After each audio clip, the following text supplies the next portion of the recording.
Chicken পাকোড়ার ভেতরে আছে একটু লেবু আছে, লেবু মিশিয়ে নিয়েছি প্রথমে, তারপরে গোলমরিচের গুঁড়ো, নুন, আদা রসুনের পেস্ট, অল্প পেঁয়াজ পেস্ট, কর্নফ্লাওয়ার, একটু সোয়া সস, ব্যাস। নুন অল্প, মিষ্টি একটু। এদিকে আমার চিকেন পাকোড়ার তেলটা রেডি হয়ে গেছে। এবার ভাজবে।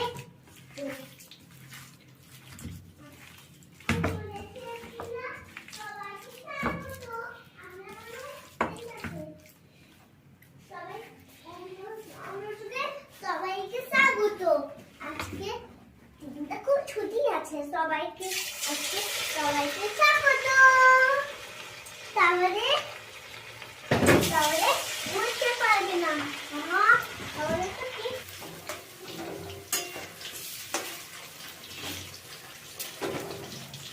আমি একটু পাকোড়াটা যখন ফ্রাই করি তখন আমি এটা একটুখানি ঢাকা দিয়ে দিই। ভেতরটা খুব সুন্দর সফট হবে, ফ্রাই হবে, আবার সফট হবে।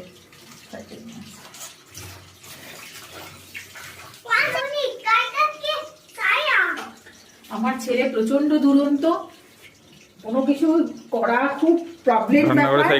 আর তারপরে যদি আমরা রান্নাঘরে দুজনে মিলে থাকি তাহলে তোর মাথা খারাপ হয়ে যাবে। ও ঠিক এরকম ভাবে চলে আসবে, হয় সাইকেল নিয়ে নয় চেয়ার নিয়ে, পাগল হয়ে যাবে। চলো চলো, পড়ে যাবে চটি।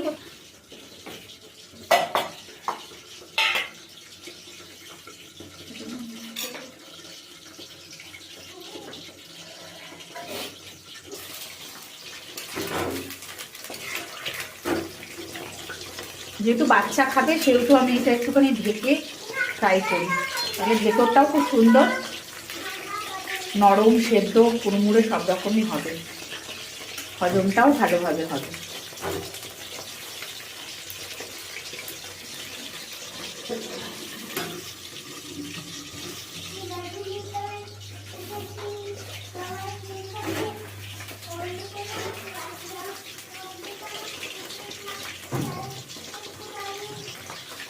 তুই খাবি কি? তুই খাবি? খাও। আমার ছেলে সাইকেল নিয়ে এত বিরক্ত করছে, আমি ওই জন্য তাড়াহুড়োতে এখানেই দাঁড়িয়ে কথা পেতে ফেলছি। আজকে আর ছাল ছাড়ালাম না। সাইকেলটা দিয়ে এসে যে কোনো মুহূর্তে আমাকে ধাক্কা দিয়ে দেবে।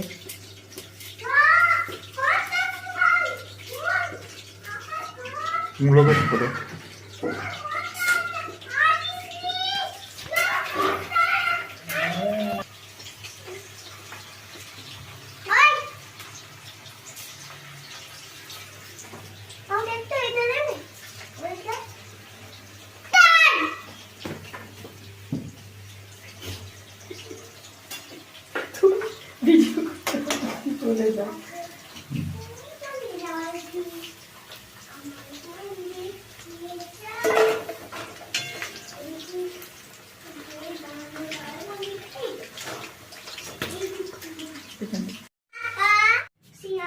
চলো ছোট সিংহাসনটা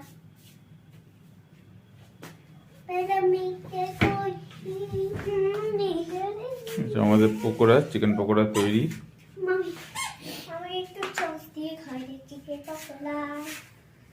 এতক্ষণ ধরে যেটা ভাজা হলো,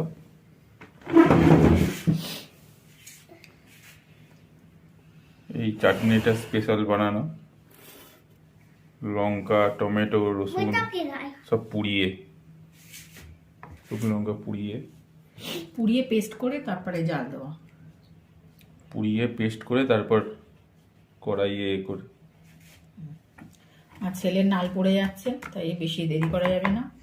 একটা সস, এদিকে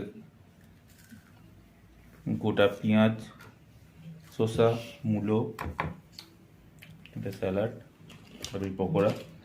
ওপরে এটা কি মশলা? চাট মশলা, চাট মশলা ছড়ানো। এটা এখন আমাদের স্টার্টার। এরপর ডিনারে কিছু হবে কিনা জানি না, যদি খেতে ইচ্ছা করে তো খাবো। এটা খেয়ে পেট ভরে যাবে। এটা পেট ভরে গেলে